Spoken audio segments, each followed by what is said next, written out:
Dunia sorot aksi anarkis Thailand, sebut final paling gila. Media-media internasional yang berbasis di Asia Tenggara ikut menyoroti laga final SEA Games 2023 antara timnas Indonesia melawan Thailand. Indonesia berhasil menjadi juara setelah 32 tahun gagal menggapainya. Namun, alih-alih menyoroti kemenangan Garuda Muda, mayoritas media asing lebih tertarik pada jalannya pertandingan. Seperti diketahui, kemenangan Indonesia diwarnai dengan laga dramatis, hujan kartu merah, perayaan dini pelatih Indra Syafri, hingga aksi anarkis yang diterima manajer timnas Indonesia terjadi pada laga tersebut. Ternyata, hal tersebutlah yang lebih jadi sorotan para media asing.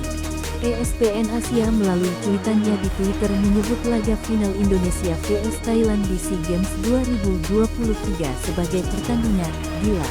Mereka menyayangkan pertandingan itu diwarnai tindakan tidak terpuji.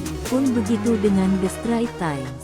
Media tersebut membuat artikel berjudul SEA Games 2023, keributan memuncak saat Indonesia mengalahkan Thailand untuk merebut emas sepak bola putra setelah 32 tahun. Media-media Asia Tenggara lain juga membahas keberhasilan skuad Garuda Muda mengakhiri puasa medali emas sepak bola SEA Games. Indonesia mengalahkan Thailand untuk mematahkan kekeringan medali emas sepak bola SEA Games, tulis laman channel News Asia. Vietnam Express menuliskan dalam sebuah artikelnya, tidak ada yang menyangka bahwa final SEA Games diwarnai banyak drama. Drama yang dimaksudkan adalah hujan kartu merah dan pertandingan yang berlanjut ke babak perpanjangan waktu. Dalam pertandingan itu, wasit terpaksa mengeluarkan 5 kartu merah.